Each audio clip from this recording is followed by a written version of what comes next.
Halo, selamat pagi teman-teman.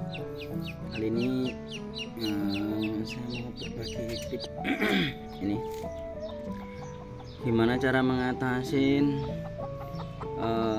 si anabul yang berusia di bawah 3 bulan atau 2 bulan yang mengalami sakit atau mengalami ini diare dan sebagainya, termasuk kurang nafsu makan, nggak mau minum dan sebagainya, dan masih ketergantungan dengan ASI. Sebenarnya kita bisa mengantisipasinya dengan satu solusi, yaitu kita rajin untuk menyuapin mereka. Ini sebenarnya 6 saudara, yang lainnya teman-temannya itu sudah nggak terselamatkan lagi karena mengalami sakit. Kebetulan sakitnya itu hampir sama keduanya, yaitu tidak mau makan, kemudian BAB-nya itu seperti diare ya, dan mengalami gangguan pada pencernaan cacingan. Jadi kemarin sempat saya obatin dengan menggunakan obat cacing yang digunakan untuk balita manusia, cuman dosisnya agak saya kurangin sekitar 0,2 mili, dan itu hanya dilakukan 1 kali dalam 2 minggu gitu. Kemudian kita rajin memberikan asupan minum susu pengganti ASI karena dia tidak bisa mandiri untuk minum ASI, dan rutin untuk melakukan jemur ya.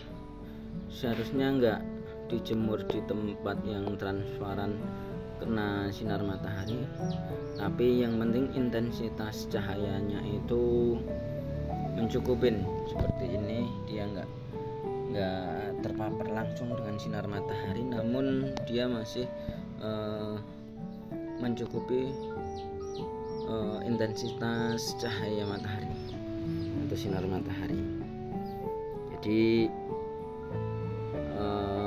sekitar 1 minggu kita melakukan proses tersebut dengan rutin.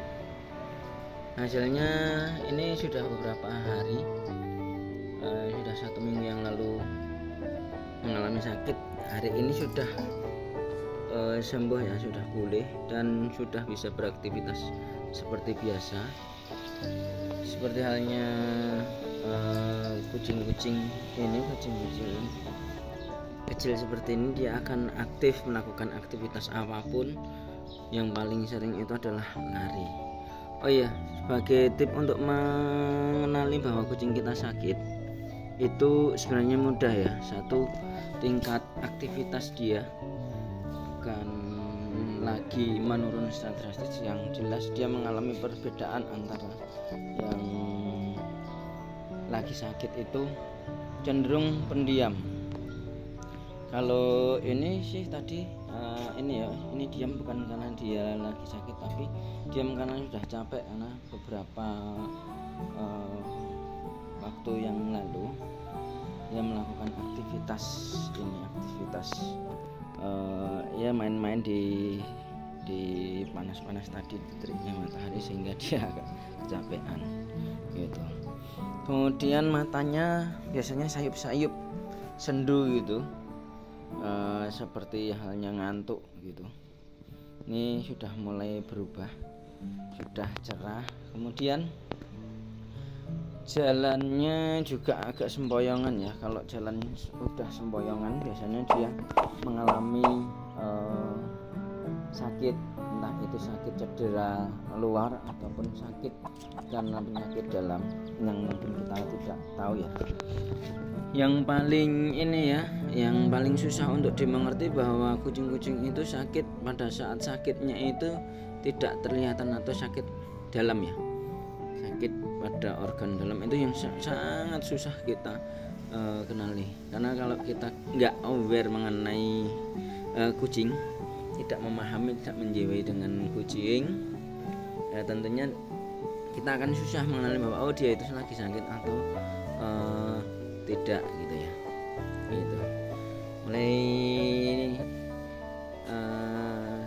saat ini mari kita sambil belajar sama-sama memahami aktivitas kucing itu seperti apa, kemudian dia lagi sakit itu seperti apa. Tentunya akan ada banyak perubahan-perubahan yang dilakukan oleh kucing gitu. Ini kalau di dalam kandang dia akan berontak nih, berontak.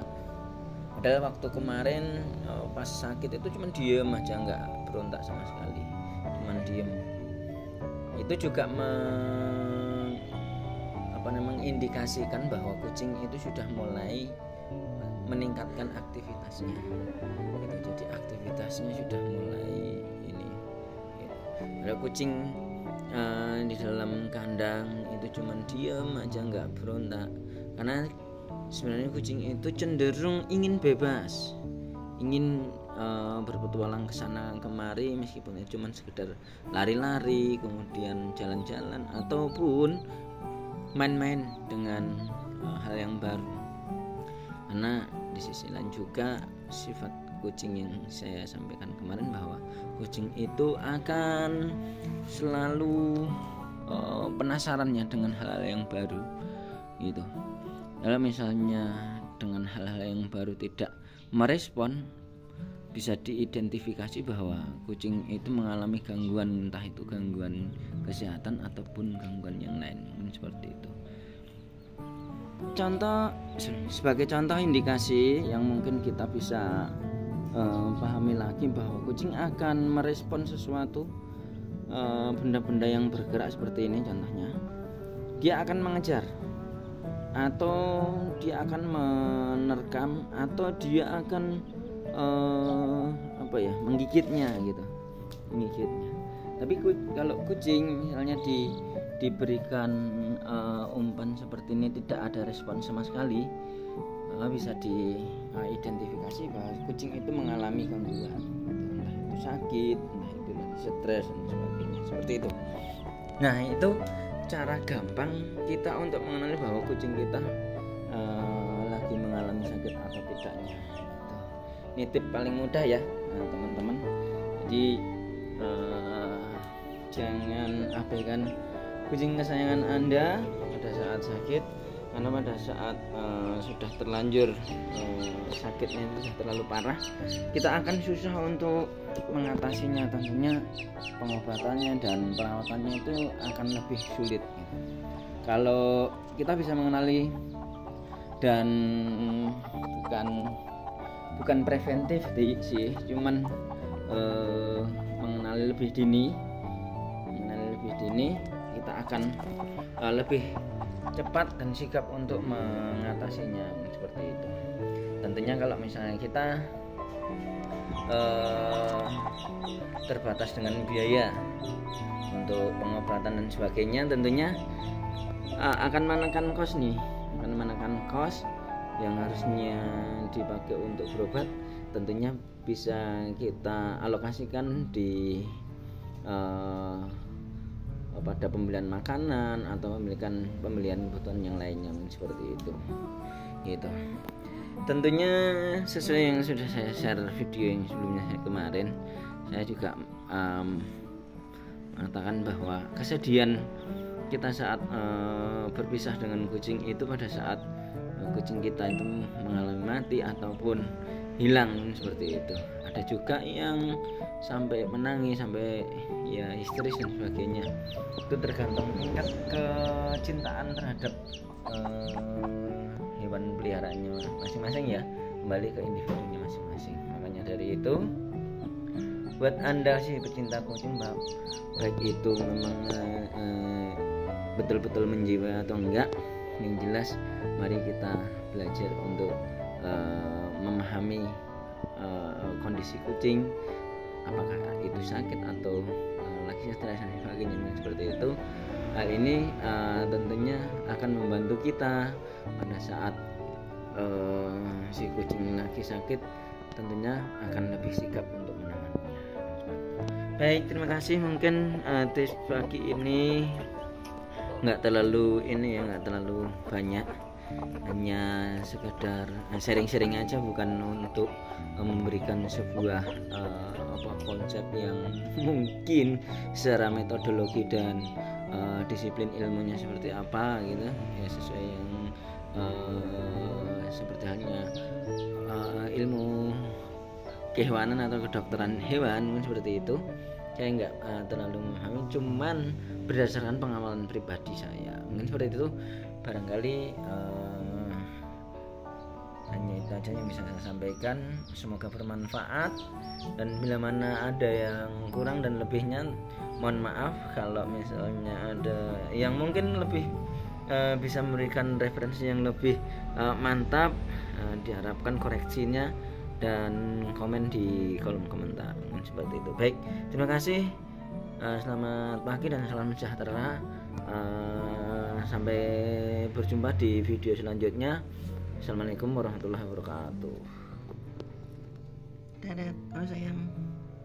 Sayang, sudah sembuh? Sudah sembuh? Dadah dulu. Dadah. Oke, terima kasih.